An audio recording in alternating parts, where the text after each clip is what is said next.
ड्रैकोनोवा अपने cosmic form में काफी स्ट्रॉन्ग लग रहा था, जिसने ऐश के फ्यूजन पोकेमॉन आर्कुनोस को डिफीट कर दिया था।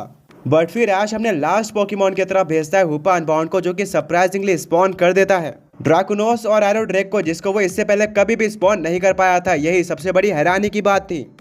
ऐश के ग्रैंडफादर कहते हैं कि इतने ज्यादा बड़े स्टेज पर पोकेमॉन्स वो चीज भी भूल जाते हैं जो कि उन्होंने एक्चुअल में सीखी होती है।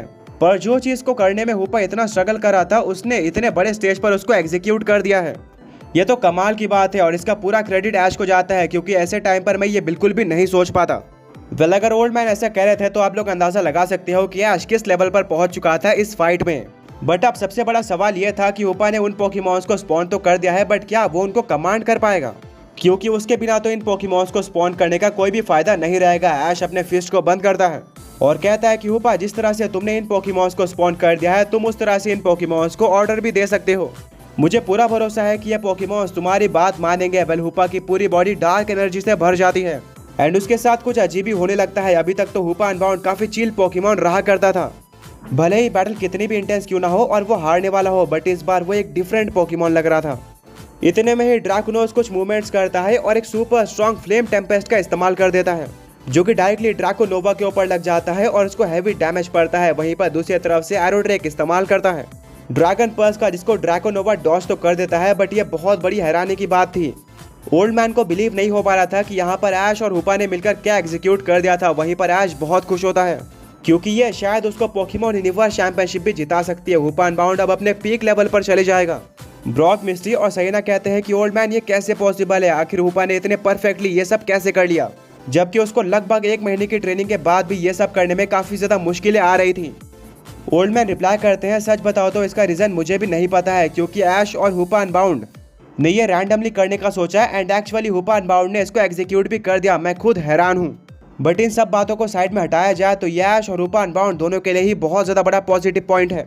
ऐश के लिए इसलिए क्योंकि अगर हुपा अनबाउंड एरोड्रेक और ड्रैकोनोस जैसे पोकेमॉन्स को अब स्पॉन कर पा रहा है और ऑर्डर भी दे पा रहा है, तो अब वो अनस्टॉपेबल हो चुका है। वहीं पर दूसरी तरफ हुपा अनबाउंड ने अपनी पीक लेवल की पावर को अनलॉक कर लिया है। वेल, अब एरोड्रेक और ड्रैकोनोस मिलकर कंटिन्यूअसली हमला करते रहते हैं ड्रैकोनोवा के कॉस्मिक फॉर्म पर। ड्रैकोनोवा भी एक काफी स्ट्रॉन्ग और फास्ट पोकेमॉन साबित होता है, जो कि बीच में अटैक्स को डॉज करते जा रहा था, वहीं पर काउंटर भी कर रहा था कुछ स्ट्रॉन्ग अटैक के साथ, जो कि एरोड्रेक और ड्रैकोनोस के ऊपर लग रहे थे। बट फिर बैटल में तीसरा पोकेमॉन यानी कि हुपा अनबाउंड खुद एंट्री मार लेता है और अपने अटैक का भी इस्तेमाल करता है, जो कि ड्रैकोनोवा ने भी एक्सपेक्ट नहीं किया था। और अब फाइट 1v3 की हो चुकी थी। रे का रिएक्शन देखने लायक था। वो पूरी तरह से कंफ्यूज हो चुका था। चाहे ड्रैकोनोवा कितना ही फास्ट क्यों ना मूव कर ले, एक ना एक अटैक उसके ऊपर लग ही जा रहा था एंड इन्हीं सारी चीजों के चलते वो अटैक भी नहीं कर पा रहा था। रे काफी फ्रस्ट्रेट हो जाता है और कहता है, ये तो अनफेयर है, हुपा अनबाउंड पोकेमॉन को बैन करना चाहिए। वेल, स्टेटमेंट को सुनकर ही सभी लोग शॉक्ड हो जाते हैं। ऐश कहता है, इसमें कुछ भी अनफेयर नहीं है, यह तो हुपा अनबाउंड का एक मूव है जो कि शुरुआत में उतना स्ट्रॉन्ग नहीं हुआ करता था, पर हमने कड़ी ट्रेनिंग और बॉन्डिंग के चलते इसको मास्टर कर लिया है और अब ये इलीगल टाइप लग रहा है। बट इसमें मेरी कोई भी गलती नहीं है। हुपा अनबाउंड अपने अटैक को जारी रखो एंड ऑल्सो एरोड्रेक और ड्रैकोनोस को भी अटैक करने बोलते रहो। वेल, तीनों ही पोकेमॉन्स लगातार ड्रैकोनोवा को बैक फुट पर रखते हैं। हाँ, बीच में वो कुछ अटैक जरूर लैंड करता है हुपा अनबाउंड के ऊपर, पर बदले में उसके ऊपर 3 सुपर स्ट्रॉन्ग अटैक लगते हैं एंड काफी देर तक सर्वाइव करने के बाद फाइनली वो हो जाता है जो कि सबने एक्सपेक्ट किया था, यानी कि ड्रैकोनोवा गिर जाता है जमीन पर। पूरे के पूरे सोलारिया पोकेमॉन वर्ल्ड के ट्रेनर्स की सांसें रुक जाती हैं और रे काफी ज्यादा कंफ्यूज हो जाता है। उसको ड्रैकोनोवा के ऊपर काफी ज्यादा भरोसा था। वो कहता है, ड्रैकोनोवा, तुम ही मुझे ये फाइट जिता सकते थे, तुम हार नहीं सकते हो। तभी ड्रैकोनोवा के हाथ हिलते हैं और थोड़ी बहुत उम्मीदें वापस आ जाती हैं।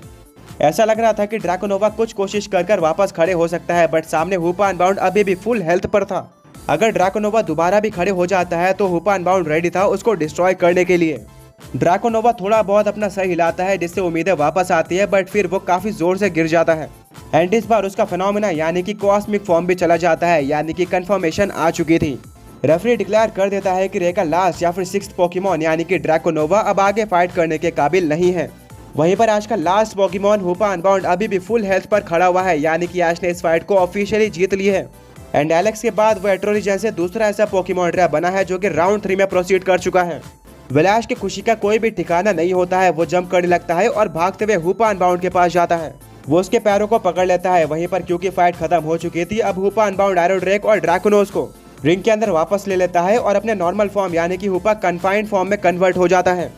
ऐश हुपा को गले लगाकर काफी ज्यादा सेलिब्रेट करता है। आगे बढ़ने से पहले पिछले पोकी क्विज के विनर्स ये रहे। एंड आज का क्वेश्चन ये है कि आपके स्क्रीन पर जो ये ब्लैंक पोकेमॉन है आपको उसका नाम गेस करना है। दूसरी तरफ मिस्ट्री, ब्रॉक और सैना एक दूसरे से हाथ मिलाते हैं। ये ऐश के लिए वन ऑफ द बिगेस्ट जीत थी अब तक की। ओल्ड मैन अंदर ही अंदर काफी इमोशनल और प्राउड फील करते हैं क्योंकि ये फाइट उनके लिए स्पेशल थी।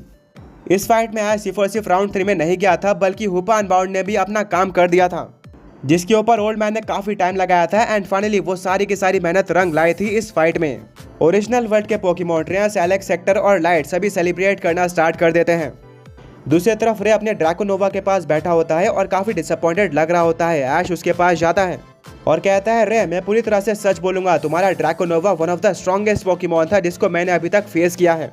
मेरे पूरे पोकेमॉन टीम का सबसे स्ट्रॉन्ग पोकेमॉन एरोड्रेक था और मेरा अकॉर्डिंग ड्रैकोनोवा फेनोमेना के साथ उससे भी स्ट्रॉन्ग हो जाता है। अगर हुपा अनबाउंड ने सही टाइम पर अपने एबिलिटीज को अनलॉक नहीं किया होता तो शायद ये फाइट में हार भी जाता। ये मेरे जर्नी की one of the greatest battle रहेगी। और हाँ, ध्यान रहे मैं ये बात जल्दी नहीं बोलता हूँ। वेल ये सुनने के बाद रे के फेस पर एक स्माइल जरूर आती है, बट उसका पोकेमॉन यूनिवर्स चैंपियनशिप को जीतने का सपना अब अधूरा ही रह जाने वाला था। ऐश कहता है, मैं समझ सकता हूँ कि ऐसे टूर्नामेंट से एलिमिनेट होना कैसा लगता है। मैंने भी ये काफी बार एक्सपीरियंस किया है, बट हर बार मैं दोबारा खड़े हो जाता था और आज मैं यहाँ पर पहुंच चुका हूँ। वेल रे और ड्रैकोनोवा दोनों ही अब खड़े हो जाते हैं और ऐश की अच्छी बातें सुनकर वो काफी खुश होते हैं।